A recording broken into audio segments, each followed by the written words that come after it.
For decades, pregnant people have been told not to eat during labor, not even a cracker, and sometimes even no water.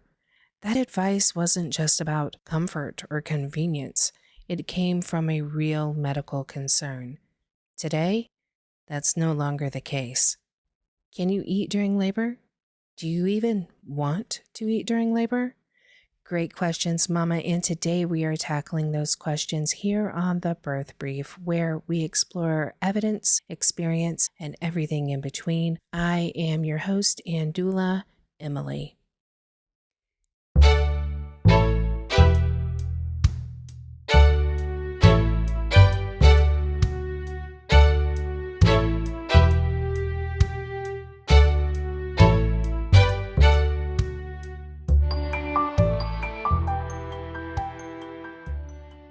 Back in the 1940s, an anesthesiologist named Dr. Curtis Mendelson documented rare but serious complications, chemical pneumonia during general anesthesia. So, hospitals responded with strict policies, no food and often no drink, to reduce the risk of aspiration, which was causing this pneumonia.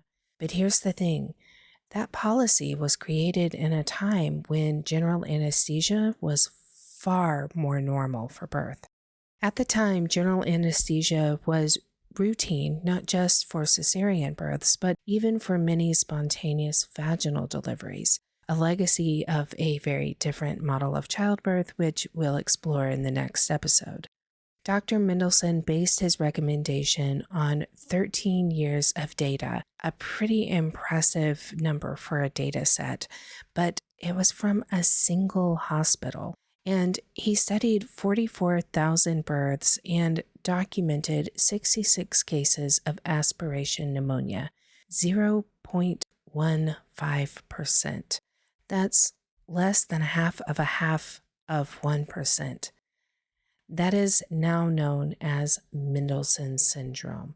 These were serious cases. Your lungs are meant for breathing, not food, after all, and this syndrome can lead to permanent injury or death.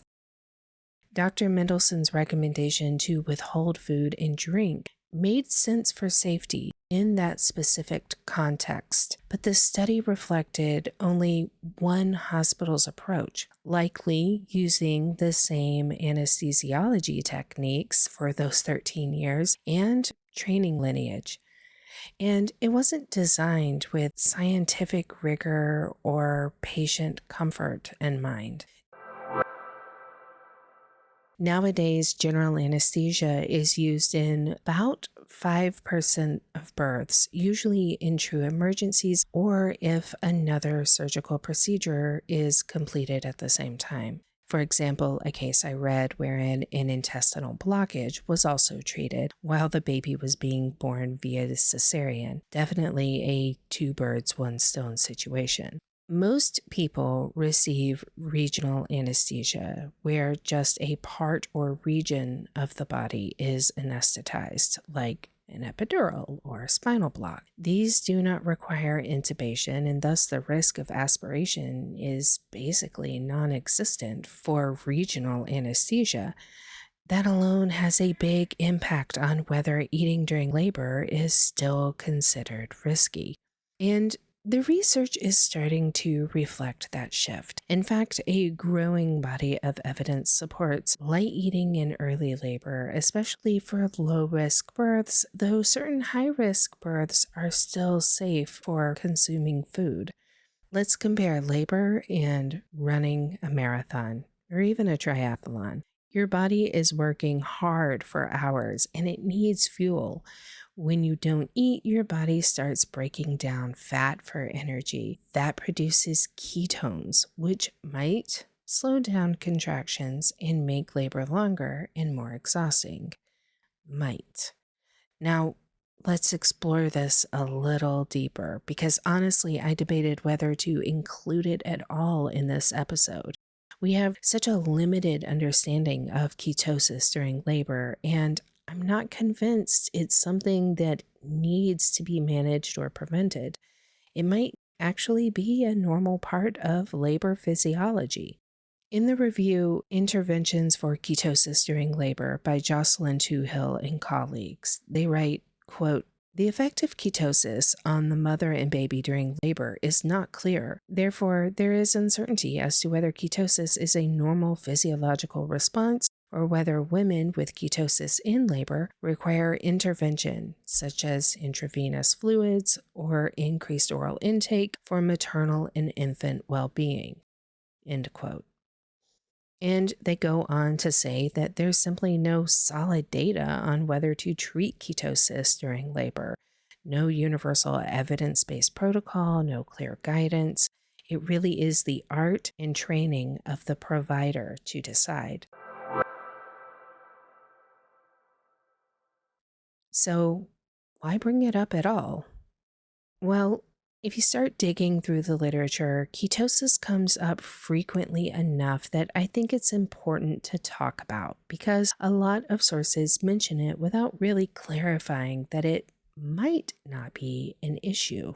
For instance, the American College of Obstetricians and Gynecologists, ACOG, says, quote, "Assessment of urinary output in the presence or absence of ketonuria," which, by the way, just means ketones in the urine, a sign your body is burning fat instead of carbs, "can be used to monitor hydration.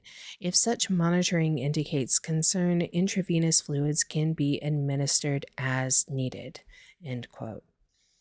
So, this is something your providers are trained to notice or at least can test and get a read for.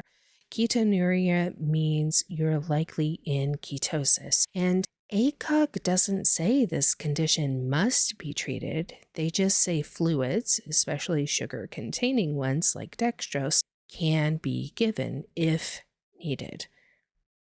What's the problem with that? Let's go back to Toohill and colleagues. They point out that intravenous therapy can have side effects, including disruptions to glucose and insulin regulation, which could cause neonatal hypoglycemia, lowering of sodium levels, maternal headaches, nausea, fluid overload, slower labor progress, breastfeeding difficulties, and reduced freedom of movement.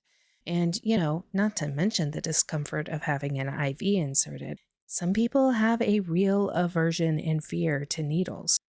Now, on the neonatal hypoglycemia front, more recent randomized control trials after Toohill's review have found that using 5% dextrose solutions doesn't increase the risk of hypoglycemia in newborns. So that concern is probably outdated.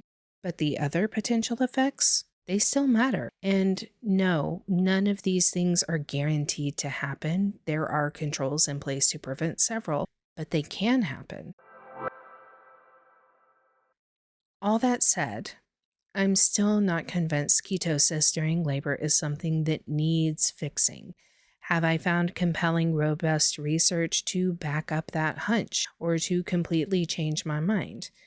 Not yet. If it's out there, I haven't seen it. And if you know of a scientific study, not a blog post, but a scientific study, preferably published within the last 10 years, please send it my way. As for now, here's where the doula lands. Ketosis can cause fatigue, but so can labor itself. Is that tiredness just part of the normal hormonal and physical process of an unmedicated labor, or is it a red flag? I don't know.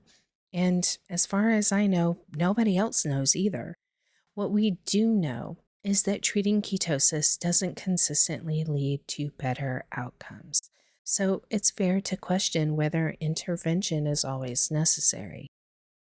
Eating, even something small, helps maintain blood sugar, energy, and endurance. Remaining hydrated helps with this. If I am with a mom wanting a transcendent or non-medicated birth, I'm going to be like, girl, eat. If your body wants food, listen to it. I listen to mom's body first.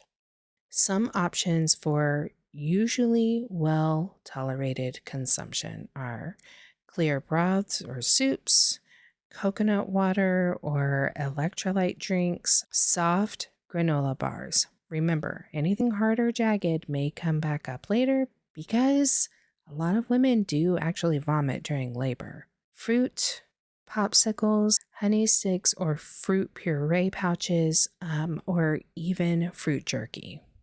Think light, energy rich, and easy to digest. Now, despite eating during pregnancy being safe, if you are still anxious and wish to follow the guidelines of the ASA, the American Society of Anesthesiologists, or ACOG, then you can drink and eat non-particulate food. So clear broth, clear soup, coconut water, I think would fall under that, electrolyte drinks, and ice chips jello. Of course, there are situations where eating during labor might still be discouraged. Like if you're scheduled for certain medications or surgeries, you may be advised to hold off. These kinds of issues are what your provider deals with, and, talk to that person or people. That is what they're there for. Many hospitals still follow outdated policies, even if the evidence has evolved. That's why it's important to talk to your provider before labor begins. Ask about their policy. Share the research if you need to. If you're planning to eat during labor, include that in your birth plan. At the birth brief, I believe that informed choices are powerful. If you're low risk and want to stay fueled during labor, that is a valid and supported choice. Eating during labor might not be right for everyone, but the idea that it's always dangerous, that's an outdated myth. And it's time we replaced fear-based policies with evidence-based support. Thanks for tuning in to the Birth Brief. If this episode helped shift your thinking or sparked new questions, I'd love to hear from you. Links to the research I referenced are provided in the bio or the show notes and on the website mtbirth.com. Follow me on Instagram, TikTok, wherever social media is. There probably is an account registered.